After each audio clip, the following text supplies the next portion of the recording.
नमस्कार दोस्तों, स्वागत करते हैं आप सभी कई वस्तु जी क्विज में। तो दोस्तों आज जो है कि बिहार डीएलएड के लिए एक क्वेश्चन पेपर लेके आए हुए हैं जिसका भी 29 अगस्त को पेपर है।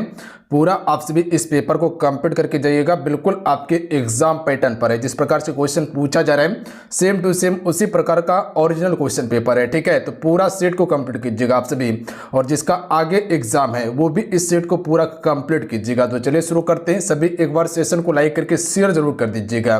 देखिए आपका एक लाइक मोटिवेट कराता है फ्रेंड, तो लाइक करके अपना प्यार जरूर दीजिएगा इस वीडियो को, और ज्यादा से ज्यादा आपसे शेयर कर दीजिएगा आप सभी। तो चलिए शुरू करते हैं। पहला क्वेश्चन है कि यूकैरियोटिक कोशिका के संबंध में कौन सा कथन गलत है। सबसे पहला कथन दिया हुआ है कि इसमें समस्त कोशिका अंग मौजूद होता है, बिल्कुल सही है। इनमें राइबोसोम माइटोकॉन्ड्रिया में होता है, बिल्कुल सही है, राइबोसोम माइटोकॉन्ड्रिया में होता है। इसमें रिक्तिकाएं उपस्थित नहीं होती, ये गलत है, उपस्थित होती है। इनमें 80 इस प्रकार का राइबोसोम होता है, ये भी सही है आपका। ऑप्शन नंबर सी वाला क्या है आपका, गलत है। तो याद रखिएगा आप सभी। अगला क्वेश्चन देखिए, चलिए क्वेश्चन नंबर 2 का राइट आंसर कीजिएगा। क्वेश्चन है कि हमारे शरीर में त्वचा की सतह के नीचे मौजूद वसा किसके अवरोध कार्य करती है। राइट आंसर सी हो जाएगा। ध्यान दीजिएगा, शरीर के रक्त क्षति के विरोध कार्य करती है। अगला क्वेश्चन देखिए, क्वेश्चन है कि फलों का मधुर या मीठा स्वाद किसके कारण से होता है। चलिए क्वेश्चन नंबर 3 का राइट आंसर कीजिएगा आप सभी। तो हर क्वेश्चन के लिए हम 5 से 6 सेकंड का आपको समय देंगे।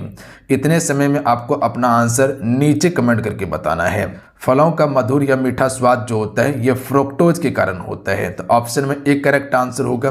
फ्रुक्टोज जो है ये सबसे मीठी शर्करा होता है जो प्राकृतिक में पाया जाता है। लैक्टोज दूध में पाया जाता है, माल्टोज अनाज में पाया जाता है। याद रखिएगा। अगला क्वेश्चन देखिए, किस वर्ष हिटलर ने वर्साई की संधि को अस्वीकार कर दिया। चलिए क्वेश्चन 4 का राइट आंसर कीजिएगा आप सभी। तो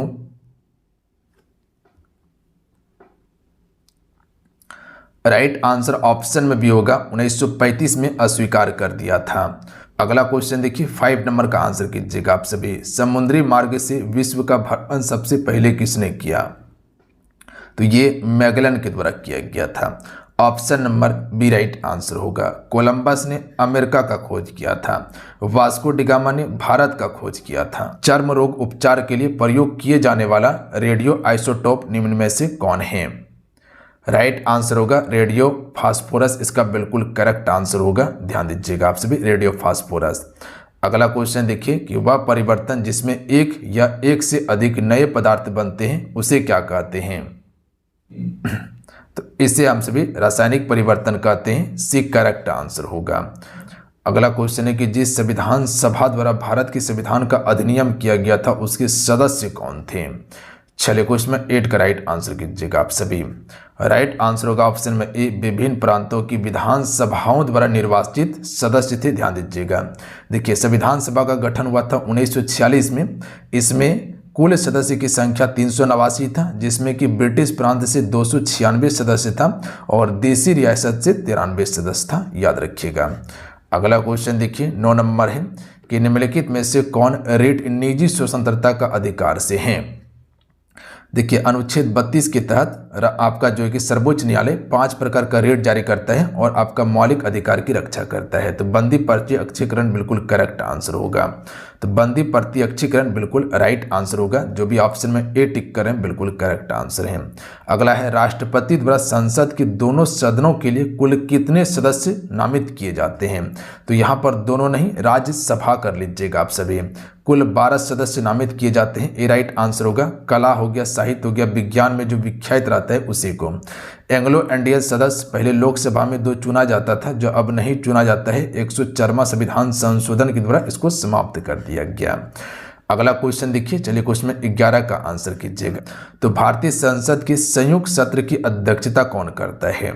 राइट आंसर हो जाएगा लोकसभा का अध्यक्ष करता है। अनुच्छेद 118 का क्लाउड 4 जो है ये आपका संयुक्त सत्र की अध्यक्षता के बारे में बताता है। मतगणना का कार्य कौन करता है। तो देखिए मतगणना का कार्य वो आपका निर्वाचन आयोग ही करता है। याद रखिएगा। प्लस में चुनाव कराने का कार्य भी निर्वाचन आयोग का ही है। जैसे मतदाता सूची जो तैयार किया जाता है वो आपका निर्वाचन आयोग के ही द्वारा किया जाता है। अगला प्रश्न देखिएगा, झारखंड, छत्तीसगढ़ और मध्य प्रदेश राज्य खनिजों और डैश जमा में समृद्धि है, यानी कि समृद्ध हैं। तो किसके लिए विख्यात है? आपका झारखंड, छत्तीसगढ़ और मध्य प्रदेश। तो कोयला के लिए याद रखिएगा आप सभी। तो कोयला इसका बिल्कुल राइट आंसर होगा। गोंडवानाक्रम की चट्टान में कोयला देखने के लिए मिलता है। हालांकि सबसे ज़्यादा कोयला का उत्पादन जो करता है वो आपका छत्तीसगढ़ करता है, उसके बाद आपका उड़ीसा हो जाएगा और उसके बाद तीसरा सबसे बड़ा उत्पादक आपका झारखंड है, ध्यान दीजिएगा आप सभी। हालांकि झारखंड जो है, झारखंड भंडारण में प्रथम स्थान रखता है, याद रखिएगा प्रथम स्थान रखता है। अच्छा, सोना का सबसे ज्यादा उत्पादन कौन करता है? तो कर्नाटक करता है। अगला है, निम्नलिखित में से किस नदी का उद्गम अमरकंटक नहीं है? तो देखिए अमरकंटक जो नहीं है वो आपका ताप्ती नदी का उद्गम अमरकंटक नहीं है, याद रखिएगा आपसे भी। जबकि आपका नर्मदा नदी, उसके बाद सोन नदी और उसके बाद जो हिला नदी, ये सभी का उद्गम कहाँ पे है? अमरकंटक की पहाड़ी से होता है। अच्छा, अगर बात किया जाए कि ताप्ती नदी का उद्गम कहाँ से होता है, तो मध्य प्रदेश का जो बैतूल जिला है ना, बैतूल जिला, यहीं से उद्गम होता है, जो कि मुल्ताई से सतपुड़ा रेंज से इसका उद्गम स्थल है, याद रखेंगे आप सभी, सतपुड़ा रेंज से। भारत के कुल कितने डाक क्षेत्र में बांटा गया है, या कह सकते हैं सिंपल भाषा में कि भारत को कितने डाक क्षेत्र में बांटा गया है? तो कुल 9 डाक क्षेत्र में बांटा गया है भारत को। अगला है कि भूटान के क्षेत्रफल का कितना प्रतिशत वन आच्छादित है? तो यहाँ लगभग जो है कि 70% पर वन देखने के लिए मिलता है भूटान। अच्छा, भूटान की राजधानी कहाँ पे है? थिम्पू। मुद्रा क्या है यहाँ पर? नुगल ट्रम है, याद रखिएगा आप सभी, जिसे नुगल ट्रम के नाम से भी जानते हैं। अच्छा, भूटान जो है भारत का एक संरक्षित देश है, याद रखिएगा आप सभी। वन संरक्षण एवं प्रबंधन की दृष्टि से वनों का वर्गीकरण जो किया गया है वो कितने वर्गों में वर्गीकृत किया गया है वन को? कोई बता सकते हैं इस क्वेश्चन का राइट आंसर क्या होगा? तो ध्यान दीजिएगा 3 वर्गों में वर्गीकृत किया गया है। पहला लिखिएगा आरक्षित वन। कौन सा वन आपको बताएं, लिख देते हैं साइड में, इसको ध्यान दीजिएगा, आरक्षित हो जाएगा। दूसरा हो जाएगा आपका वर्गीकृत वन होता है, याद रखिएगा आप सभी। कौन सा वन होता है? वर्गीकृत होता है। और तीसरा आपको याद रखना है कि संरक्षित वन होता है। किस प्रकार का वन? संरक्षित। तो कितने वर्ग में? 3। पहला आरक्षित, दूसरा अवर्गीकृत और तीसरा आपका संरक्षित होगा। अगला प्रश्न पर ध्यान दीजिएगा आप सभी कि भारतीय लोकतंत्र में कौन सी बात देखने को नहीं मिलती है? देखिए, जितने भी आपसे जुड़े हुए हैं सभी सेशन को लाइक जरूर करते चलिएगा, क्लास को लाइक जरूर कर दीजिएगा, आपका एक लाइक मोटिवेट कराता है। देखिए, अपने तरफ से हम हमेशा कोशिश करते हैं कि आपको बेहतर कंटेंट दिया जाए जो आपके एग्जाम की दृष्टि से इंपॉर्टेंट हो। तो अगर आपको लगता है कि हम मेरे लिए क्लास है तो आप सभी इसे शेयर कीजिएगा और लाइक जरूर कर दीजिएगा। अपने तरफ से तो हम 100% एफर्ट लगा के आपको सारा चीज प्रोवाइड कर रहे हैं। तो राइट आंसर इसका ऑप्शन में सी हो जाएगा। ध्यान दीजिएगा, बहुसंख्यकों का शासन ये आपको भारतीय लोकतंत्र में देखने को नहीं मिलता है, जबकि स्वतंत्र एवं निष्पक्ष चुनाव यहाँ पर होता है। स्वतंत्र न्यायपालिका है, याद रखिएगा, और उत्तरदायित्व का सिद्धांत है, ये सभी आपका बिल्कुल भारतीय लोकतंत्र में है, जबकि बहुसंख्यकों का शासन ये नहीं है यहाँ पे। अगला क्वेश्चन देख लीजिएगा कि रक्षी कोशिकाओं में प्रकाश संश्लेषण की क्रिया के द्वारा क्या उत्पन्न होता है? तो यहाँ से आपका चीनी उत्पन्न होता है, ध्यान दीजिएगा आप सभी। तो चीनी इसका बिल्कुल करेक्ट आंसर होगा, याद रखिएगा। अगला क्वेश्चन देख लीजिएगा कि 10 मीटर प्रति सेकंड की चाल से चल रहे एक कार का ड्राइवर ब्रेक लगाता है, जिसके पश्चात 20 सेकेंड में कार रुक जाती है, तो यहाँ पर अपमंदन क्या होगा? तो देखिए, इस प्रकार का प्रश्न बनाने के लिए आपको क्या करना है, तो जितना आपको दिया गया है चालना उसको क्या करना है, समय से डिवाइड कर देना है। तो यहाँ पर इसका आंसर जो जाएगा 0.5 मीटर प्रति सेकेंड, इसका बिल्कुल करेक्ट आंसर होगा, ध्यान दीजिएगा आप सभी। अगला क्वेश्चन देखिए, उत्तर भारत में शीतकाल के दौरान वर्षा का मुख्य कारण क्या है? तो देखिए, अगर भारत की बात किया जाए तो भारत में ज़्यादातर जो वर्षा होता है वो दक्षिण पश्चिम मानसून से होता है, यानी कि यहाँ से जो है कि आपका कह सकते हैं कि वर्षा उत्पन्न होता है, उसके बाद ये पूरे भारत में वर्षा कराता है, याद रखिएगा आप सभी। अगर वहीं पर अगर तमिलनाडु की बात किया जाए तो यहाँ पर लौटती मानसून में बारिश होता है ठंड के समय में, बट यहाँ पर बात किया गया उत्तर भारत की ओर, इस भारत की ओर की बात किया गया तो यहाँ पश्चिमी विक्षोभ के कारण वर्षा होता है, याद रखेंगे।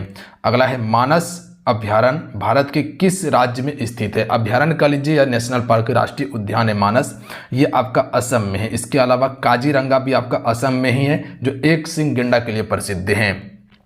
अच्छा, जिम कॉर्बेट नेशनल पार्क जो है वो कहाँ पे है? आपका उत्तराखंड में, यानी कि यूके में है, और इसकी स्थापना 1936 में हुआ था, जिससे हम सभी हेली नेशनल पार्क के नाम से भी जानते हैं। अगला क्वेश्चन देखिए, गोल्गी निकाय स्थानिक रूप से किससे संबंधित है? तो राइट आंसर ऑप्शन नंबर हो जाएगा बी, ER से संबंधित है। ER का अर्थ क्या होता है? एंडोप्लाज्मिक रेटिकुलम होता है। ध्यान दीजिएगा, दो प्रकार का होता है ये, एक आपका चिकनी सतह होता है, एक खुरदरी सतह होता है। तो जो खुरदरी सतह पर राइबोसोम होता है जो प्रोटीन का संश्लेषण करता है, तो ध्यान दीजिएगा आप सभी। अच्छा, लाइसोसोम क्या होता है? तो वो आपका आत्महत्या की थैली होता है, जो कि कोशिका का अंग अगर कोई कार्य नहीं कर रहा है तो वो क्या कर देता है, उसको नष्ट कर देता है। अगर कोशिका का कोई भी अंग कार्य नहीं कर रहा है तो वो क्या कर देता है, उसको नष्ट कर देता है। अगला है प्रोकैरियोटिक कोशिका में डीएनए होता है।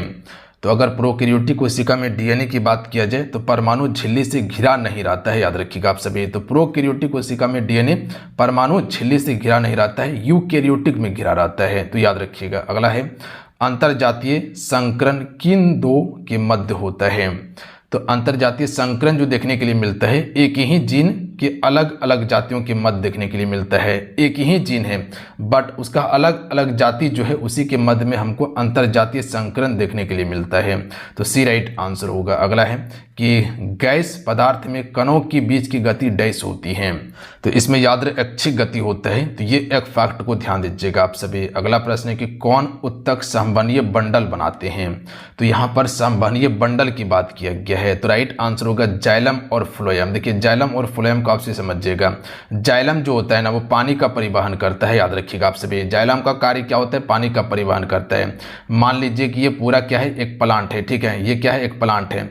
तो पानी का परिवहन कब होगा? तो पूरा जमीन से यानी कि जड़ के माध्यम से वो पानी को लेके आएगा, उसके बाद जो है कि पौधे के हर भाग में पहुंचाने का काम किसका होता है? जाइलम का होता है।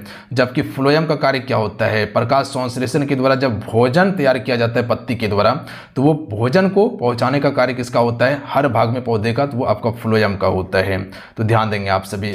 अगला है कि श्वेत प्रकाश जब प्रिज्म से होकर गुजारा जाता है तो जो रंग सबसे अधिक विचलित होता है तो वो रंग कौन सा हो जाएगा?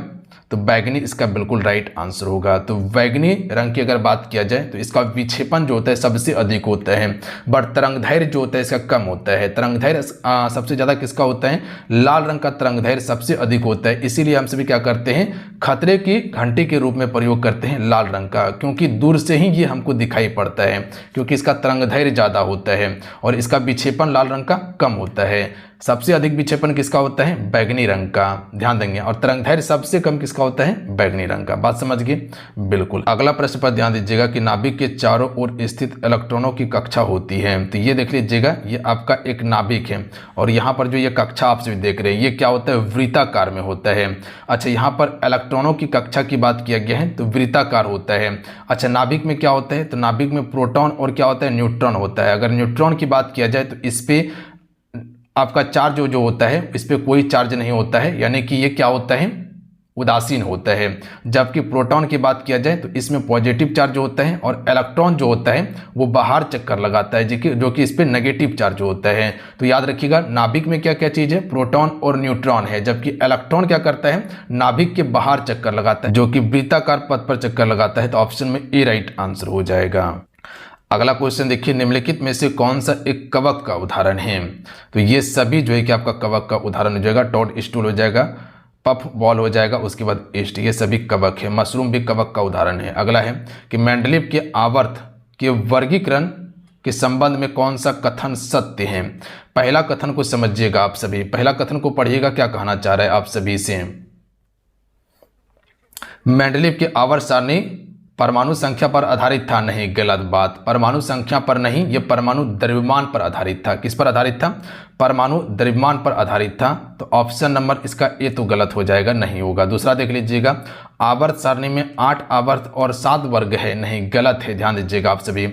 आवर्त सारणी में अगर वर्ग की बात किया जाए तो 18 वर्ग है प्लस में 7 आवर्त है, याद रखिएगा आप सभी, 7 आवर्त हैं। तो ये भी आपका गलत हो जाएगा। तो यानी कि ऑप्शन नंबर सी भी आपका खत्म हो गया, ए और बी। अब बचा डी नंबर, यानी कि यही सही होगा कि मेंडलीव आवर्त सारणी में अक्रिय गैसों की खोज होने पर उन्हें समायोजित किया जा सकता है, ये एक जो है कि वर्ग रखा गया था। तो ऑप्शन नंबर इसका डी बिल्कुल सही होगा वर्गीकरण के आधार पर। Option number D right answer हो जाएगा। अगला क्वेश्चन देखिए, किसी वस्तु पर किया गया कार्य निर्भर नहीं करता है।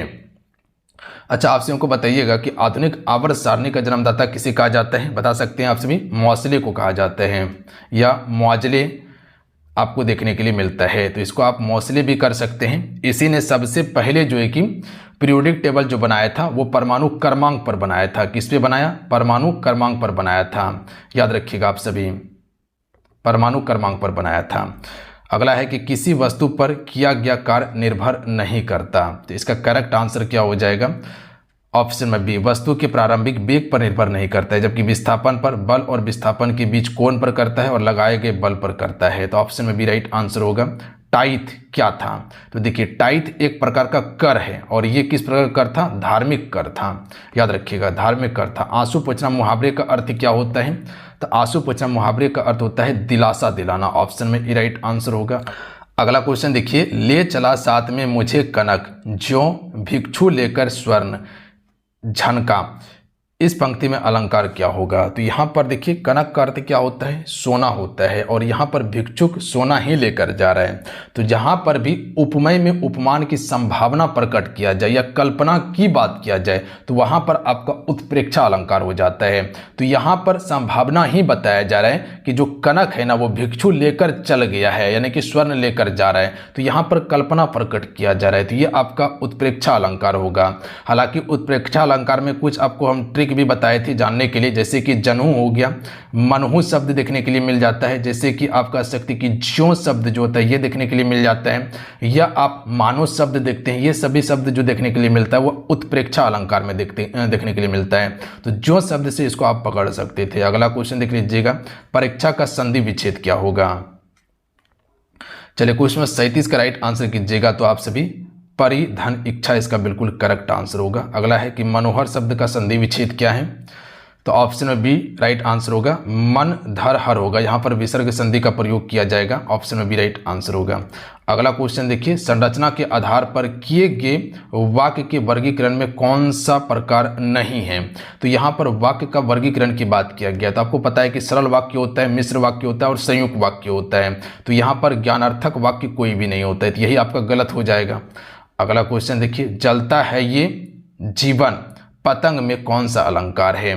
तो यहाँ पर देख लीजिएगा क्या कहा गया है आप सभी से कि जलता है जीवन पतंग में, इसमें अलंकार आप सभी को बताना है। अच्छा, रूपक अलंकार आपको हम कभी पढ़ाए हैं? बिल्कुल पढ़ाए हैं। तो यहाँ पर रूपक अलंकार होगा। अच्छा, रूपक अलंकार में क्या होता है आप सभी को पता है? अगर किसी के जैसा अगर बता दिया जाए या किन्हीं दो वस्तुओं में इतनी समानता हो कि उसको हम फर्क ही नहीं कर सकते तो वहाँ पर रूपक अलंकार हो जाता है। या किसी के जैसा आपको बताया जाए, जैसे कि यहाँ देख लीजिएगा, जलता है जीवन, किस प्रकार से एकदम पतंग की जैसे जल रहा है। तो यहाँ पर किसी के जैसा बताया जा रहा है। या सिंपल भाषा में ये समझिए, एक आपको बताते कि मैया मैं तो चंद्र, मैया मैं तो चंद्र खिलौना चंद्र खिलौना लेहो। तो यहाँ पर देख लीजिएगा जो खिलौना की बात किया गया ना, तो खिलौना किस प्रकार से चाहिए? इसको चंद्र के जैसे खिलौना चाहिए। तो आपको हम क्या बताएं कि जहां पर भी अगर किसी के जैसा अगर बता दिया जाए तो वहां पर आपका रूपक अलंकार होगा। तो यहां पर देखिएगा, जलता है जीवन, तो जीवन किस प्रकार से जलता है? पतंग के जैसा जलता है या पतंग में जलता है? तो ऑप्शन नंबर इसका सी राइट आंसर होगा। अगला क्वेश्चन देख लीजिएगा, चढ़ते चेतक पर तलवार उठा करता था भूतल पानी को, राणा प्रताप सर काट कट करता था सफल जवानी को। इस पंक्ति में कौन सा रस होगा? यहाँ पर देखिएगा वीरता की बात किया गया है। यहाँ पर देखिए तलवार उठाने की बात किया गया। तलवार कौन उठाता है? जो वीर व्यक्ति रहता है वही तलवार उठाता है। हालांकि महाराणा प्रताप की यहाँ बात आया है तो वह आपका कह सकते हैं कि एक वीर व्यक्ति था। तो यहाँ पर वीर रस होगा, ध्यान दीजिएगा आप सभी।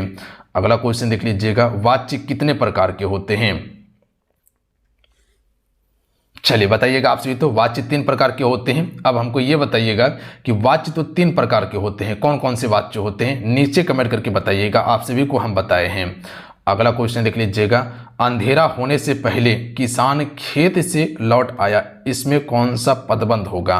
तो सबसे पहले ये पता होना चाहिए कि ये जो अंधेरा शब्द जो आप देख रहे हैं ये क्या है? एक प्रकार का संज्ञा शब्द है? नहीं, गलत हो जाएगा। संज्ञा क्या होता है? किसी का नाम या कह सकते हैं कोई स्थान हो जाए, ये सभी संज्ञा शब्द है ना। जैसे किसी के भाव को बताया जाए तो वहां पर संज्ञा शब्द हो जाता है। बट यहाँ अंधेरा की बात किया गया है। जो शाम का समय होता है या रात का समय होता है वो क्या होता है? अंधेरा होता है। यानी कि यहाँ पर विशेषता प्रकट किया जा रहा है। क्या प्रकट किया जा रहा है? विशेषता को प्रकट किया जा रहा है कि अंधेरा होने से पहले मैं लौट आया। कहां से? खेत से। तो यहां पर विशेषण पदबंध होगा, याद रखिएगा, क्योंकि यहां अंधेरा जो है ये आपका विशेषण शब्द है, ना कि संज्ञा शब्द है, ना कारक शब्द है। अगला है कि शब्दों में विद्यमान अर्थ का ज्ञान कराने वाला बौद्धिक व्यापार कहलाता है।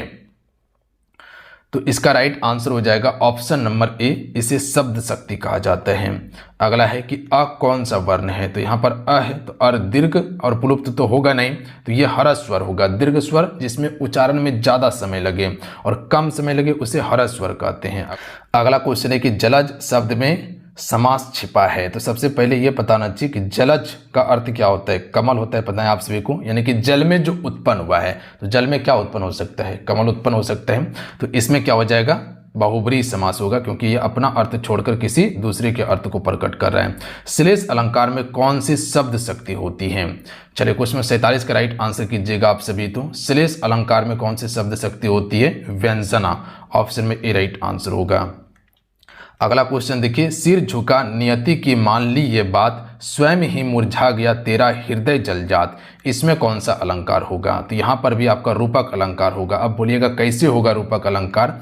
यहाँ पर देखिएगा जो मुरझाने की जो बात किया गया ना, वो किस प्रकार से मुरझाने की बात किया गया? हृदय का जलजात की तरह मुरझाने की बात किया गया। क्वेश्चन को समझिएगा कि सिर झुका नियति की मान ली ये बात, स्वयं ही मुरझा गया तेरा हृदय जलजात की तरह। तो हृदय किस प्रकार से मुरझाया है? जलजात की तरह। या कह सकते हैं कि दोनों में आप अंतर कर सकते हैं, हृदय और जलजात में अंतर करके देखिए, अंतर नहीं कर पाइएगा। या कह सकते हैं कि जिसके जैसा हो जाए। तो यहाँ पर हृदय किसके जैसा मुरझा रहा है? जलजात की तरह मुरझा रहा है, रूपक अलंकार होगा। अगला है कि भर लाओ सीपी में सागर प्रिय, मेरा अब हार को विजय करो। तो यहाँ सीपी का अर्थ क्या होता है पता है आप सभी को? बता सकते हैं कोई हमको? एक चुटकी ले सकते हैं, या दोनों हाथ को बांध के जब पानी लेते हैं हाथ में, उसी को कह सकते हैं कि एक सीपी में आप सागर भर के लाओ और मेरा जो हार है अब उसको विजय करो। तो यहाँ पर विरोध ही प्रकट किया जा रहा है। तो ऑप्शन में डी राइट आंसर होगा। अगला प्रश्न पर ध्यान दीजिएगा कि निम्नलिखित में से एक छंद आपको बताना है कि इसमें कौन सा छंद है। क्वेश्चन दिया हुआ था, फूली डाले सुकुसुमरी ती की देख आंखें, आ जाती है मुरलीधर की मोहनी मूर्ति आगे। इसमें कौन सा वर्णिक छंद होगा? तो इसमें आपका मादा क्रांता होगा, डायरेक्ट आप याद रखिएगा। अगला है कि चारू चंद की चंचल किरणें खेल रही थी जल थल में। इसमें कौन सा अलंकार हो जाए? यहाँ पर देखिएगा एक वर्ण का बार बार आवर्ती हुआ था, चा चा चा चा। जहां पर एक ही वर्ण बार बार आवर्ती हो वहां पर अनुप्रास अलंकार होता है। अगला है कि चौराहा में कौन सा समास है बताइए? चौराहा, इसमें द्विगु समास होगा क्योंकि यहाँ संख्या गिनती करने के लिए मिल रहा है। अगला है कि काटा निकालना मुहावरे का अर्थ क्या होता है? तो काटा निकालना मुहावरे का अर्थ होता है बाधा दूर करना। ऑप्शन में डी राइट आंसर हो जाएगा। परलोक का विशेषण क्या होगा? तो परलोक का विशेषण जो हो जाएगा परालौकिक होगा। ऑप्शन में सी राइट आंसर हो जाएगा। अगला क्वेश्चन देखिए, निम्न में से कौन सा वाक्य शुद्ध है? तो इसमें शुद्ध वाक्य बताना है। बताते हैं कि इस किताब का क्या मूल्य है, ये वाक्य शुद्ध है। बाकी बात ये सभी आपका वाक्य गलत है। अगला प्रश्न पर थोड़ा सा ध्यान दीजिएगा आप सभी। अगला है कि जहां बिना कारण के कार्य का होना पाया जाए वहां कौन सा अलंकार होता है? तो यहाँ पे विभावना अलंकार होता है, याद रखिएगा आप सभी। कौन सा अलंकार होता है? विभावना अलंकार। तो चलिए आज कितना है, आज की सेट में आप सभी को कुल हम 56 प्रश्न कंप्लीट करवाए हैं।